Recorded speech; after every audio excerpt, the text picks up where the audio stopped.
Adewale, a middle-aged artisan living in Lagos, woke up one morning to a phone call that would change his life. His uncle, who had been living abroad for decades, had passed away and left him a sizable inheritance. This news shocked Adewale. He had always struggled to make ends meet, so the thought of coming into such wealth filled him with excitement and anxiety. As he sat in his modest one-room apartment, Adewale began to dream of all he could do with the money. A bigger house, helping his family, maybe even starting his own business. But before he could settle on any plan, his phone began buzzing incessantly. Word had already spread about his newfound fortune. Friends, relatives, and even strangers reached out, each with their own story of financial hardship. Adewale felt torn. He wanted to help everyone, but he also feared losing it all too quickly. Little did he know, the decisions he was about to make would set him on a roller coaster ride of consequences.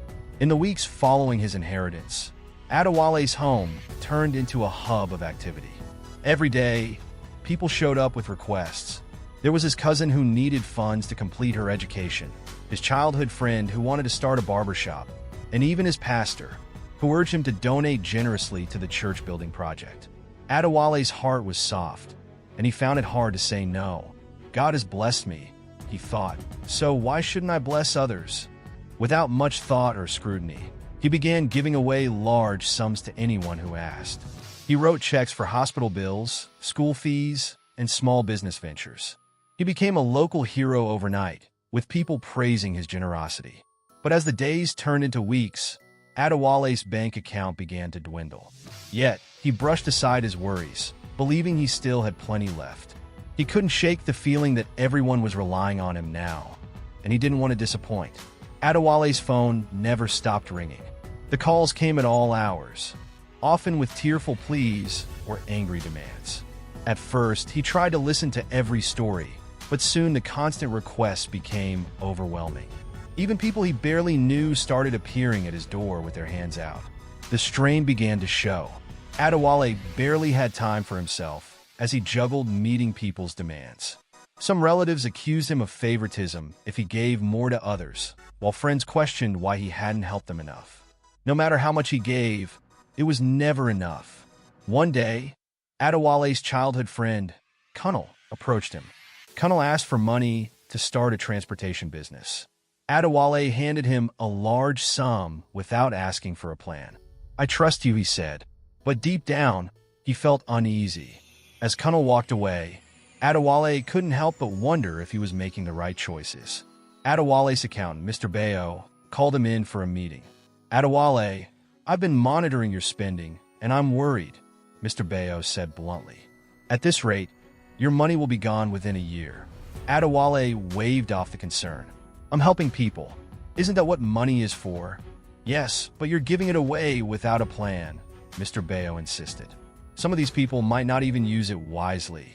You need to think long-term." But Adewale's trust in his own instincts overruled any caution. To him, the idea of saying no to people in need felt selfish.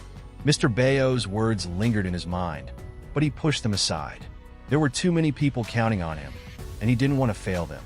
Kunal, the friend Adewale had helped with the transportation business, returned a few months later. Instead of sharing news of his success, Kunal was back to ask for more money. "The first investment didn't work out," he explained vaguely. Suspicious, Adewale probed further and discovered that Kunal had squandered the money on personal luxuries. Furious and hurt, Adewale confronted him. Kunal shrugged and said, "You're rich. What's a little more money to you?" This was the first time Adewale realized how easily people could take advantage of his generosity. It left a bitter taste in his mouth, but he still struggled to say no to others. The line between genuine need and exploitation was becoming harder to see. Adewale's extended family began to turn against him. Some accused him of favoritism, claiming he had given more to others than to them. His younger brother, Tund, became particularly resentful. "You gave our cousin N500,000 to start a business, but all you gave me was N50,000 for rent," Tund shouted during a family meeting. Adewale tried to explain that he had to spread the money around, but his words fell on deaf ears. The family, once united, was now divided over money. Relationships grew tense, and Adewale felt increasingly isolated. He began to wonder if his inheritance was a blessing or a curse. One morning, Adewale sat down to review his bank statements. To his horror, he realized that more than 80% of his inheritance was gone. The realization hit him like a brick. How had he let it get this far? He thought of the many people he had helped, but he couldn't pinpoint any lasting impact his generosity had made. Businesses had failed, debts had returned, and many of the people he helped were back in the same situations as before. Adewale decided it was time to make a change, but the damage was already done. Could he recover from this downward spiral? Desperate for answers, Adewale visited an old mentor, Baba Ease, a retired businessman known for his wisdom.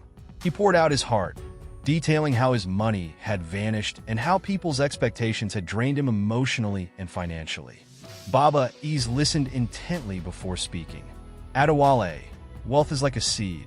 If you plant it wisely, it grows and feeds many. But if you scatter it carelessly, it disappears. Have you been planting or scattering? Adewale's eyes filled with tears. He realized he had been scattering, giving without thought or strategy. Baba Ease's words stayed with him as he left, determined to rebuild his finances and change his approach. Adewale returned home and made a firm decision. He would no longer give money away without a plan. He sat down with Mr. Bayo and crafted a budget. They identified areas where he could invest what little he had left to generate steady income. Adewale also resolved to say no to requests that didn't align with his new goals. It wasn't easy, but he reminded himself of Baba Ease's words. He needed to plant seeds that would grow, not scatter them to the wind. Word spread quickly that Adewale was no longer giving out money freely. Some people accused him of being selfish, while others tried to guilt-trip him. The real test came when his sister, Bolanel, came to him with a request. Bolanel needed money to pay off a debt. "Please, Adewale, it's urgent," she begged. But when he asked for details, she grew defensive and vague. For the first time, Adewale said no. It hurt to see the disappointment on her face, but he knew he couldn't afford to go back to his old ways. Bolanel stormed out, and Adewale felt a pang of guilt. Yet deep down, he knew he had made the right choice. As Adewale focused on rebuilding his finances, he also sought to repair broken relationships.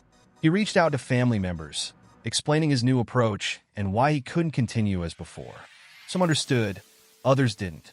In time, a few people began to respect his boundaries.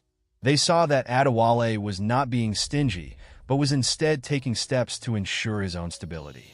This gave Adewale hope that he could still make a positive impact, even if it wasn't in the way people expected. Adewale's investments began to pay off. He started a small furniture business, something he had always dreamed of. The profits were modest at first, but they were consistent. For the first time in months, Adewale felt a sense of control over his life. He also began mentoring young artisans in his community, sharing his experiences and teaching them the importance of financial planning. This brought him a sense of fulfillment that giving money away freely never had. Over time, people began to see Adewale in a new light. Instead of being the man who gave handouts, he became known as a wise mentor and businessman. Those who once sought quick cash from him now came seeking advice. This shift in perception was a relief to Adewale. He realized that true generosity wasn't about how much you gave, but about how much you could help others grow. One day, Kunnel showed up at Adewale's workshop. He looked humbled and remorseful. "Adewale, I've been thinking a lot about what I did. I wasted your money, and I'm sorry." Adewale listened quietly. Kunnel went on to ask for a second chance, not for money, but for mentorship. Adewale saw sincerity in his old friend's eyes and decided to give him that chance. Together, they began working on a small project, with Kunnel proving his dedication over time. Despite his progress, Adewale still faced challenges. Some relationships remained strained, and not all his investments succeeded. But he had learned to see failure as a lesson rather than a defeat. He reminded himself daily of the importance of planning and discipline. These principles became his guiding light as he continued to rebuild his life. Adewale's story began to inspire others in his community. People who once mocked his change of approach started adopting his methods. They, too, began to see the value of planting seeds for the future instead of scattering them carelessly. This ripple effect gave Adewale a deep sense of satisfaction. He realized that his journey wasn't just about him, but about creating a lasting impact. Years later, Adewale stood in his thriving furniture workshop, surrounded by his apprentices. His life was far from the chaos it had once been. Though he no longer had the vast fortune he had inherited, he had something far more valuable: peace of mind, stability, and the respect of those around him. As he looked back on his journey, Adewale felt grateful for the lessons he had learned. He now understood that true wealth wasn't about how much money you had, but about how wisely you used it to build a better future for yourself and others. Thank you for watching. Kindly share your thoughts in the comment section. Remember to like, share, follow, and subscribe to our YouTube channel for more videos.